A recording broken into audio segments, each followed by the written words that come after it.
अस्सलाम वालेकुम। उम्मीद है आप सब खैरियत से होंगे। मेरी दुआ है अल्लाह पाक हम सबको सेहत, हिदायत, आफ़ियत के साथ रखें। तो जनाब आज है 4 दिसंबर 2024। रात के 11:30 हो गए मेरे पास और मैं इस वक्त अभी वॉइस ओवर करने लगी थी वीडियो पे।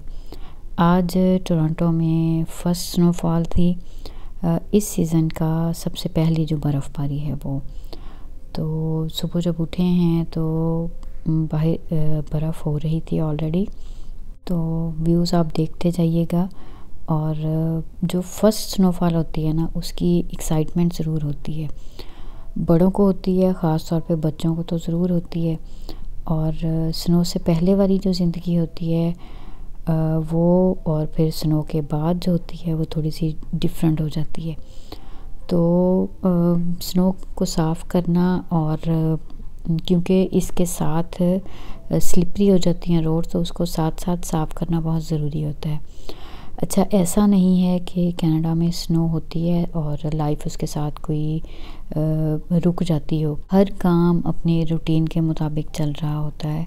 स्नो रिमूवल का काम साथ साथ ही हो जाता है। मेन रोड्स तो साथ साथ ही क्लियर करनी शुरू कर दी जाती हैं।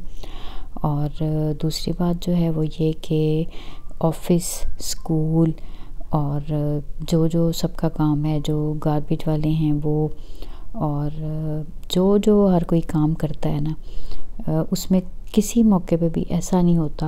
हाँ, कोई एक्सट्रीम कंडीशन हो जाए, कोई ब्लिज़र्ड वगैरह आ जाए, उसमें थोड़ा होता है, हर चीज़ अफेक्ट होती है। लेकिन उसके बगैर नॉर्मल जो लाइफ है ना, वो स्नो के साथ भी हर चीज़ बिल्कुल नॉर्मल लाइफ की तरह से ही चल रही होती है। तो फर्स्ट स्नो की एक्साइटमेंट ज़रूर होती है, बच्चों को ख़ास तौर पे होती है। बच्चों को होती है इसलिए कि उन्हें स्नो में खेलना होता है।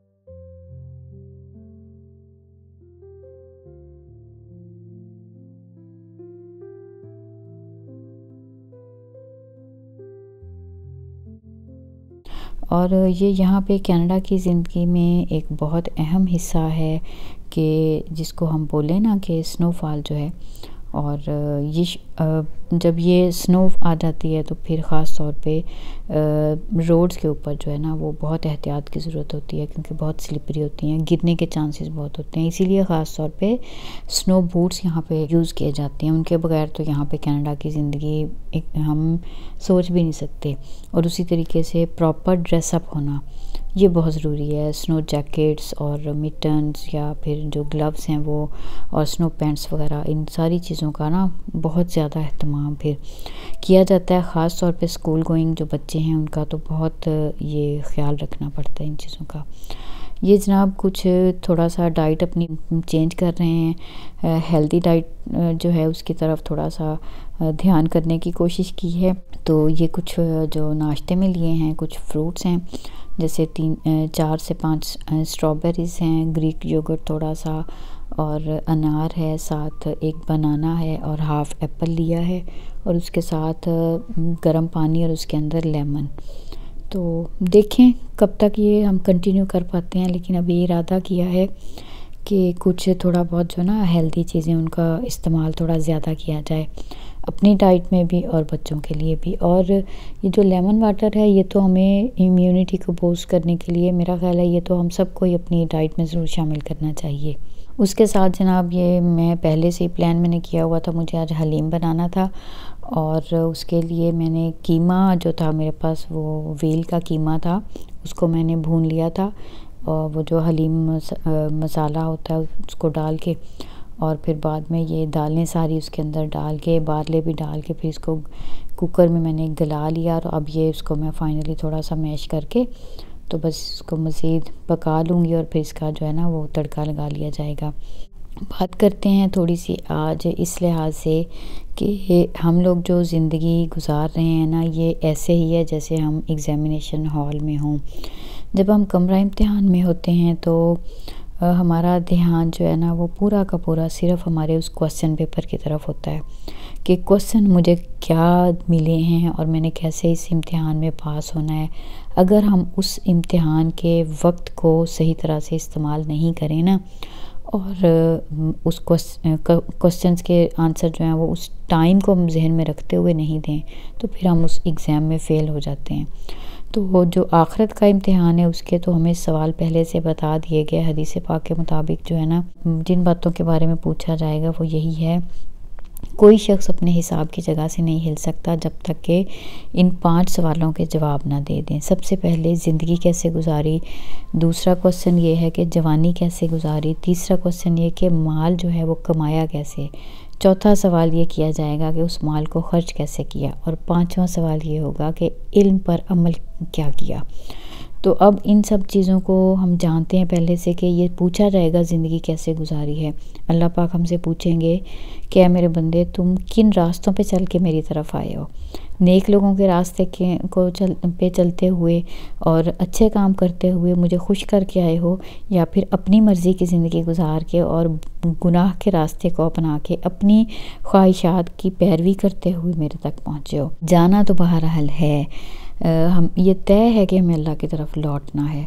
तो इससे पहले कि हमें अल्लाह की तरफ लौटा दिया जाए, इन सवालों का हल जो है ना वो फ़िक्र करनी है। और इसकी मिसाल ऐसे ही है कि दुनिया में रहते हुए आखिरत की फ़िक्र करनी है, इन सवालों की तैयारी करनी है, क्योंकि अभी हमारे पास प्रिपरेशन का टाइम मौजूद है। तो जब तक ये ज़िंदगी है, जब तक सांसें चल रही हैं, सारी ज़िम्मेदारियों के साथ हम वालिदैन हैं तो अपने बच्चों की सारी ज़िम्मेदारियां अदा करते हुए जिस भी ज़िंदगी के हम स्टेज से हैं ना गुज़र रहे हैं, वहाँ पे हमने अपनी आखिरत को नहीं भूलना। और मैं ये बात अपनी अक्सर वीडियोस में ना ये ज़रूर करती हूँ कि ये एक रिमाइंडर होता है मेरे लिए भी और आप सबके लिए भी कि हमने आखिरत की तैयारी से गाफिल नहीं होना। और जनाब फाइनली हमारा ये मज़े का हलीम बन गया है और इसको ये बहुत हेल्दी होता है, आप सब भी जानते ही हैं। हर घर में अलग ही रेसिपी से डिफरेंट तरीक़ों से बनाया जाता है। तो ये बना लिया और उसके बाद फिर आज बाहर वेदर ऐसा था, उसको देख के दिल कर रहा था कुछ बेकिंग की जाए। तो आज काफ़ी दिनों के बाद फिर मैंने ये अपना जो मेरा सिग्नेचर है ना आलमंड केक, ये फिर मैंने बनाया।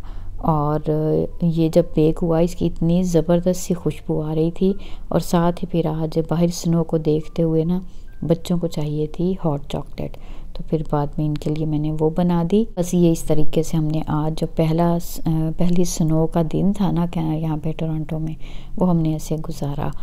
तो आपको मेरी अगर वीडियो अच्छी लगी हो, कोई भी बात मेरी अच्छी लगी हो तो मुझे कमेंट्स में बताइएगा। मेरी वीडियोस देखने के लिए बहुत शुक्रिया।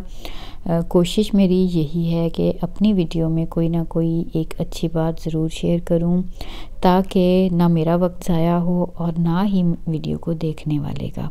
यानी हम अपने हर अमल के लिए अल्लाह पाक के सामने जवाब दें हैं। और ये आप देखें कि वॉइस ओवर करते ही मेरा गला बिल्कुल ही जवाब दे रहा है। तो ये तो विंटर में होता है ना कि जैसे ही मौसम बदलता है तो ये गला अक्सर ही ख़राब हो जाता है। तो बहरहाल ठीक हो जाएगा, इसमें तो कोई ऐसा नहीं है। और अभी जो है ना वो एक बहुत अच्छी बात जो नज़र से गुजरी शेयर करती हूँ आपके साथ भी। जब अगर हमें बुखार हो जाता है तो देखें कहते हैं कि एक दिन के बुखार के साथ 1 साल के गुनाह हमारे माफ़ हो जाते हैं। तो हमारी बीमारी, हमारी तकलीफ़, ये भी अल्लाह पाक की तरफ से हमारे लिए रहमत बन के ही आती है। तो ये चीज़ें हमारी ज़िंदगी का हिस्सा हैं, इनको साथ लेके ही चलना है। अपनों का, अपने सब प्यारों का बहुत ख्याल रखें, अपना भी बहुत ख्याल रखें। हम अगर सेहतमंद हैं, अपना ख्याल रखते हैं, तो तभी हम अल्लाह के जो फ़राइज़ हैं उनको पूरा कर सकते हैं, तभी अपनी सारी ज़िम्मेदारियां पूरी कर सकते हैं, तभी घर में अपने प्यारों का ख्याल रख सकते हैं। इसलिए अपना, अपने घर वालों का, सबका, सेहत का और ईमान का और हिदायत का, इन सब चीज़ों का बहुत ख्याल रखना है हम लोगों ने। बहसियत माँ हमारी ज़्यादा ज़िम्मेदारी है, बहसियत बाप हमारी ज़्यादा ज़िम्मेदारी है। तो इन सब ज़िम्मेदारियों को पूरा करने के लिए अल्लाह पाक से मदद मांगते हुए चलेंगे तो इंशाल्लाह अल्लाह पाक हमें कामयाब करेंगे और हम ना सिर्फ दुनिया में बल्कि आखिरत में भी इंशाल्लाह कामयाब लोगों की लिस्ट में शामिल हो जाएंगे। तो चलें, आज तक वीडियो यहीं तक थी। मिलूँगी आपसे किसी अगली नई वीडियो में किसी नई बात के साथ। अपना रखिएगा ख्याल, फीडबैक का इंतज़ार रहेगा। अल्लाह हाफिज़।